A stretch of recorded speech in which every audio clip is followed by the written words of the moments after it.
Well, yesterday we learned, in my opinion, that the Fed is not concerned about the U.S. economy. It is afraid.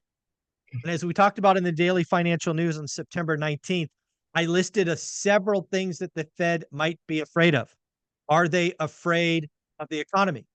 Are they afraid of unemployment? Are they afraid of the election? Are they afraid of Trump? Are they afraid of Harris? But one of the things that I highlighted in there was banking crisis 2.0. So what we're going to do in this conversation with Jonathan Twomley is we are going to look at commercial real estate. We're going to look at the impact of rising cap rates, falling value. And then we're going to figure out how much does cap rates have to change for the banks to be whole. Yes, folks, I don't think cap rates have to move that much for extend and pretend to be dead. I think if cap rates move very little amount, banks will be whole. Equity will be gone. I am wondering if Jerome Powell and the Fed are afraid of banking crisis 2.0 when they are trying to set up an environment where cap rates move a little bit and the banking crisis is no crisis. Just all the equity's gone. How you doing, Jonathan? I'm doing great, Michael. So here we are on Fed Day, or the day after Fed Day. So what Yeah, we've been waiting for a long time. So we'll have fun talking about it today. absolutely. So something you and I did, we warned people this was coming probably 2 years ago. We talked about $100 million building becoming $48 million with very little changes. We're going to do the same thing. We're going to bring up a spreadsheet. We are going to run through scenarios and we're going to talk about how much does the cap rate have to move for banks to be whole, but equity be gone. But before we do that, I'd be remiss. Were you surprised by the Fed's gigantic move? Only the third time on record starting the cutting cycle with a 50. Um, Mirrors September 18th, 2007, a 50 was the first cut. So were you surprised yesterday? I was actually. I did not think that the Fed was going to cut that much, and I thought that there was a non-zero chance that the Fed wouldn't cut at all. So I was quite surprised that it went big, and of course, since it did, now that makes me ask, well, why? Are they trying to get ahead of something that they see coming? Um, or are they really going for sort of shock and awe the same way that they did in the other direction? Maybe they've sort of changed policy. Gradualism is not uh, part of their toolkit anymore, and maybe they want to try to, as you had said many, many months ago, the Fed raised aggressively to send a message, right? And hopefully then it would not have to raise as much overall if it raised aggressively up front. I wonder if the same thing's happening in reverse, where they're trying to send a big message that'll prevent them from having to cut more altogether if they cut fast up front. I did find it odd, right? The Fed has been telling us for years that they're data dependent. We have a proposed GDP of 3%. We have an unemployment rate currently at 4.2. We have PCE inflation above 2.5. I think it's 2.6. And yet we supercharge, we go big with a 50. To me, that just clearly means the Fed's afraid of something. And I don't know what it is. But I thought one of the things that's quite possible is commercial real estate, is the banking system. They don't want to lose 400 commercial banks because they have to kill, extend, and pretend. Something that I did not talk about today on the daily financial news, but I had it. There was a Minneapolis office building, 633,000 square feet, sold for 74 million bucks in 2019. It just sold for 6 million, 6 million, 91% discount, 10 bucks a foot. Somebody's taking a big haircut. When was that? When was that sale? Real Deal just posted it, so probably in the last 60 days. Oh, interesting. Okay, because I know that there was a big sale similar to that not that long ago with a huge discount, but it turned out that it was the land had already been sold out from under Yeah, it. land lease. It was a New York building. Yeah, Yeah. So it was bad, but it wasn't as bad as yeah. it was 90%, but it wasn't. So I wonder if this is the same thing, because 90% is a That's huge, huge, crazy. huge haircut. That's tear down value. You probably Yeah. recycle the pipes and whatnot and get your money back. Well, I came to you today because I wanted to bring up a spreadsheet. I think one of the things the Fed could be afraid of is a banking crisis. And I think of all my experts, you're the guy to help me kind of realize, am I crazy to think this? Because what I'm really feeling is we've already seen roughly a 30 to 40% haircut in commercial real estate. Now, simply said, that means cap rates went up. And if it is 40%, just to use that number, banks are on the hook for millions and millions, hundreds of millions of dollars. But I suspect if they could get cap rates to come down a little bit, that banks could be whole. Then they could stop doing extend and pretend. We could get transactions. But unfortunately, that means the equity's gone. So we're going to pull up a spreadsheet. We're going to play with some numbers, and we're just going to see how little cap rates have to move. And then we're going to talk about, am I right? Could this be what they're afraid of? You ready? Sure. All right. So let's share this. We're going to lay this out for folks just so you can see what we've set up. Jonathan, can you see that now? I can, yeah.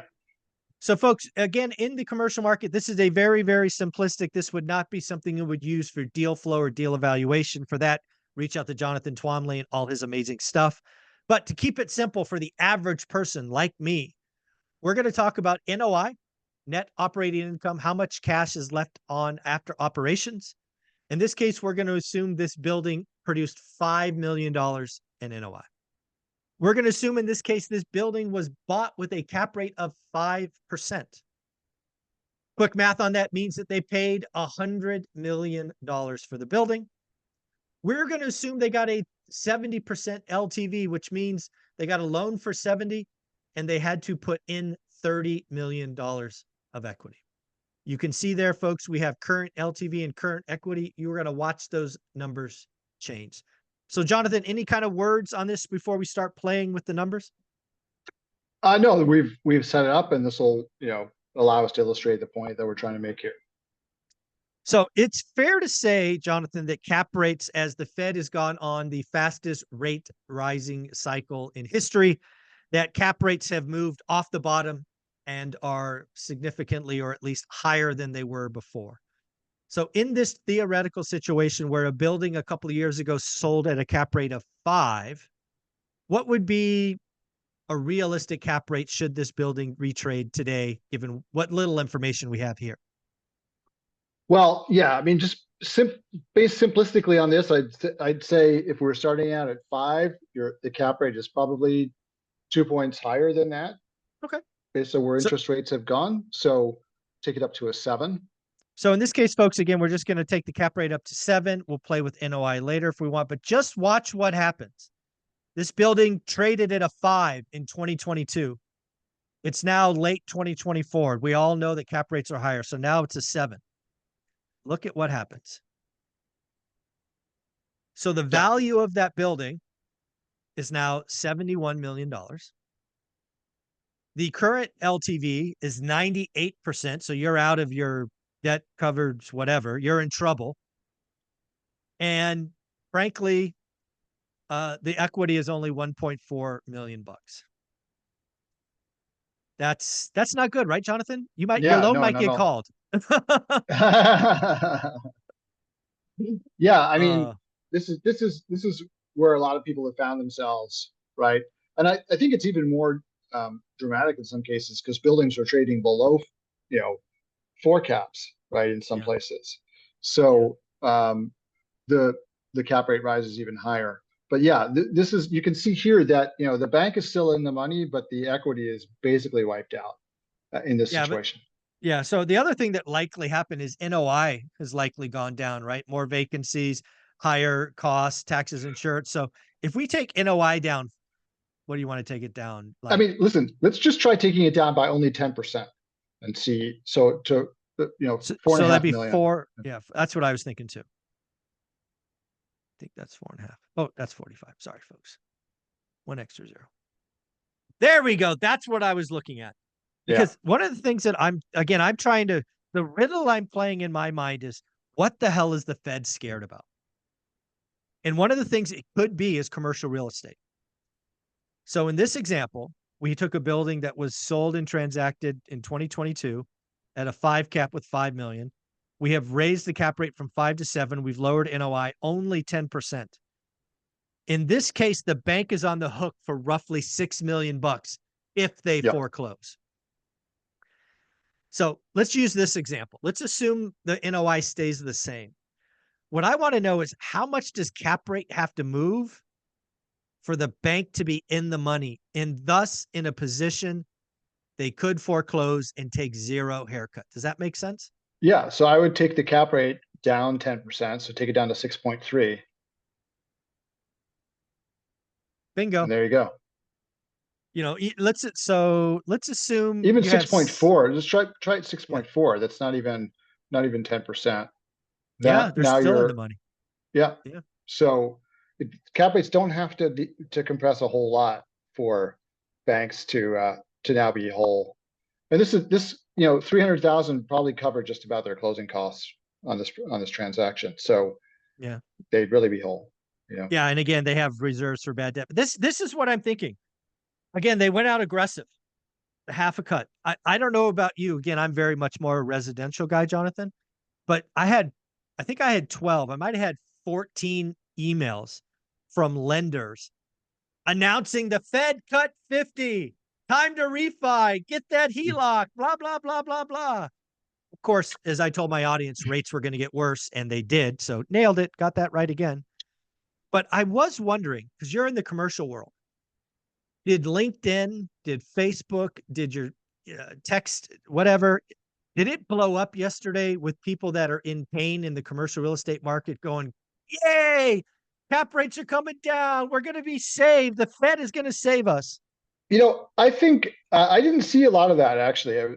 Oh, good. Surprisingly enough, I saw a lot of was like kind of what you're talking about now. Like, well, wow, what's the Fed worried about, right? And a lot of people who were saying essentially that, yeah, the Fed cut, but the rate cuts had already been baked into interest rates. Yeah, rates Mortgage went up, rates, man. Rates yeah, went up. they were already right. Rates went up because everyone was like, well, we were expecting 25 and now the Fed did 50. So what's wrong? Right. Exactly. So but I think a lot of people who are kind of more sophisticated, cooler heads out there were saying two things. One is that, well, hey, what's going on with the economy? What's the Fed worried about? What do they see coming down the pike if they've done this large, cut? But the other thing, being that, well, look, interest rates were already lower because everyone was anticipating this cut. And so interest rates won't really change that much.